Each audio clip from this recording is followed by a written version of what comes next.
નમસ્કાર, આપ જોઈ રહ્યા છો ગુજરાત ફર્સ્ટ। મહત્વપૂર્ણ સમાચાર વડોદરાથી। વડોદરામાં કોટંબી સ્ટેડિયમ પાસે ગોઝારો અકસ્માત સર્જાયો। ટ્રક અને લક્ઝરી વચ્ચે ગમખ્વાર અકસ્માત થયો। આ અકસ્માતમાં 7 થી 8 લોકોના મોતની આશંકા વ્યક્ત કરાઈ છે। જરોદ વડોદરા રોડ પર આ અકસ્માત થયો। રાજસ્થાનના બાડમેરથી બસ સુરત જઈ રહી હતી। બાલાજી ટ્રાવેલ્સની બસનો અકસ્માત સર્જાયો। बस चालके आगळ उभेली ट्रकने जोरदार टक्कर मारी। अकस्मात बाद बसમાં अनेक मुसाफरो फसाया। एसडीआरएफ, एनडीआरएफ અને ફાયરની ટીમે બચાવ કામગીરી હાથ ધરી। ઇજાગ્રસ્તોને બહાર કાઢી એસઓજી હોસ્પિટલ મોકલવામાં આવ્યા છે। આ ગમખ્વાર અકસ્માતને જાણ થતાં જ તાત્કાલિક પ્રશાસન દોડતું થયું। એસડીઆરએફ, એનડીઆરએફ અને ફાયર વિભાગ જે તાત્કાલિક ઘટના સ્થળે પહોંચ્યું અને ફસાયેલા મુસાફરોને બહાર કાઢવા માટેની પ્રક્રિયા શરૂ કરી। बालाजी ट्रावेल्सની બસ હતી જે રાજસ્થાનના બાડમેરથી સુરત જઈ રહી હતી। અમારી સાથે જોડાયા છે સંવાદદાતા અલ્પેશ સુથાર। અલ્પેશ, આજે અકસ્માત સર્જાયો છે, શું વધુ વિગતો પ્રાપ્ત થઈ છે? કેવી રીતે સર્જાયો અને એવી પણ આશંકા છે કે 7 થી 8 લોકોના મોત થયા હોઈ શકે?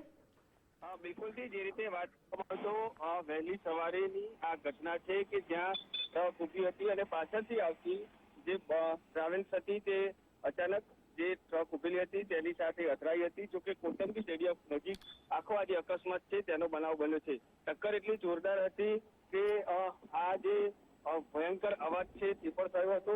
જોકે આ જે ટ્રાવેલ્સ છે તે રાજસ્થાનનો જો બાડમેર છે ત્યાંથી સુરત જઈ રહી હતી। બાલાજી ટ્રાવેલ્સની આ લક્ઝરી બસ હતી અને તેણે ઉભેલા ટ્રકને પાછળથી ટક્કર મારી હતી।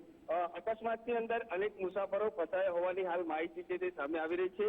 મુસાફરો ફસાયા હોવાને લઈને એનડીઆરએફ તેમજ ફાયર વિભાગની ટીમ છે તે પણ ઘટના સ્થળે પહોંચી છે। તમામ ફસાયેલા લોકો છે કે તેને બહાર કાઢવાની જે કામગીરી છે તે યુદ્ધના ધોરણે શરૂ કરવામાં આવી છે। જોકે 5 થી વધુ લોકોના મોત થયા હોવાના પણ અહેવાલ છે તે હાલ મળી રહ્યા છે। જે તમામ લોકો છે કે જેઓ ઘાયલ છે તેઓને પણ એસએચજી હોસ્પિટલથી ત્યાં લાવવામાં આવી રહ્યા છે। અકસ્માતના કારણે જે આખો જે રોડ છે તે પણ બ્લોક થયો છે અને જેના કારણે ટ્રાફિક જામના દ્રશ્યો પણ હાલ જોવા મળી રહ્યા છે। હજુ પણ મોતનો આંકડો વધે તેવી શક્યતાઓ દેખાઈ રહી છે, કારણ કે અકસ્માત એટલો ભયાનક હતો કે જે ટ્રાવેલ છે કે જેનો આગળનો ભાગ હતો તે ક્યાંક ને ક્યાંક ચૂરેચૂરા થઈ ગયો છે અને તેના કારણે અનેક લોકોના મોત થયા હોવાની હાલ વિગતો સામે આવી રહી છે અને આ મોતનો આંકડો હજુ પણ વધે તેવી શક્યતાઓ દેખાઈ રહી છે। જી અલ્પેશ, આભાર આપનો જાણકારી આપવા માટે। રાજસ્થાનના બાડમેરથી સુરત આવી રહેલી આ બસ જેનો અકસ્માત સર્જાયો, આ ગમખ્વાર અકસ્માત જે સર્જાયો, તાત્કાલિક પ્રશાસન દોડતું થયું।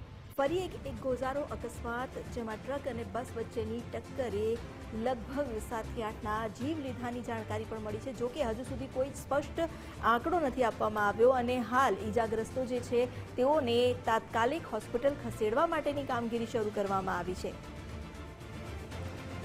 ટ્રક અને લક્ઝરી બસ વચ્ચેની જે ટક્કર થઈ હતી રાત્રિના મોડી રાત્રે અથવા તો વહેલી સવારની આસપાસની આ ઘટના માનવામાં આવી રહી છે, જ્યાં કોટંબી સ્ટેડિયમ પાસે જે આ અકસ્માત સર્જાયો, આગળ જઈ રહી હતી ટ્રક અને તેની પાછળ બસે જોરદાર ટક્કર મારી અને આ બંનેની ટક્કરને કારણે લગભગ મોટાભાગના જે આગળ બેઠેલા લોકો હતા, બસમાં સવાર મુસાફરો, તેઓ ઈજાગ્રસ્ત થયા છે।